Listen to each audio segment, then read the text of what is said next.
د خوست ولایت د اوبو انرژۍ ریاست په همغږۍ د نړیوال خوراکي او زراعتي ادارې په مالي لګښت د دغه ولایت په شمال پیرانو سیمه کې د 2,09,983 ډالرو په ارزښت د 414 متره RCC دیوال 1500 متره سربند او 550 متره د کانال ټینګښت او لاین پروژې پیل شوې. د خوست ولایت د اوبو انرژۍ ریاست مسؤلین وایي چې یاده سیمه ښه زراعتي ځمکه لري، خو د سیلابونو او د اوبو د نه مدیریت له امله فصلونه د اوبو له کمښت سره مخ وو. د دوی په خبره د سربند په جوړېدو سره به یې زرګونه جریبه ځمکه خړوبه شي. دې کې یو سربند ده او سره استنادي دیوال ده او سره کانال ده چې دا زموږ ولسونه دا د شمال پیران خلک دا د اوبو د مهار کولو سره ډېر په تکلیف وو. کله چې سربند جوړ شي او استنادي دیوال او کانال جوړ شي دا خلک به د دې اوبو نه مستفید شي او هغه ځمکې چې هغو ته د اوبو نه رسېدلې هغو زراعتي ځمکو ته به اوبه ورسېږي یا به خړوبې شي.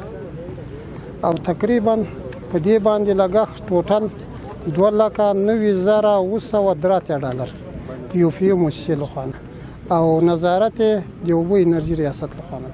د شمال پیرانو سیمې اوسیدونکي د یادو پروژو په پیل خوښي ښکاره کوي. وایي زیاتره وخت به د سیلابونو په راتلو سره د دوی په شګو تړلی بند تخریب شو چې فصلونه به یې د اوبو له نشتوالي له امله خراب شول. دوی وایي چې د سربند او استنادي دیوال په جوړېدو سره به یې هم ځمکې خړوبې شي او هم به د سیلابونو له خطر څخه بچ شي.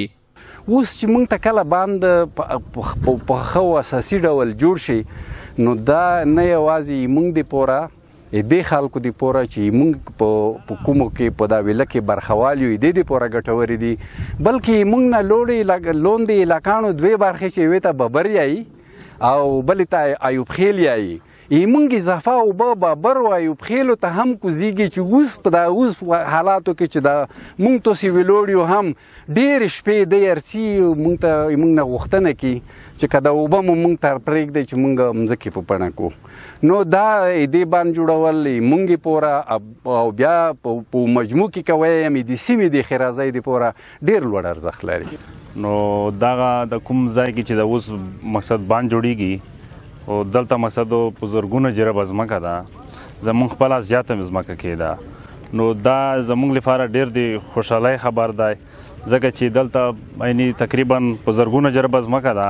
که چېرته دغه باند جوړ شوی نه وه نو دا ځمکه یې ټوله وړله. نو دا د ځمکې لپاره بهتره خبره ده. نو ډېر خوند به وکړي چې دا جوړ شي. د یادونې ده چې دغه پروژې به د یو کال په موده کې بشپړې شي چې ګڼ شمېر ماهرو او غیر ماهرو کارګرو ته به پکې د کار زمینه هم برابره شي.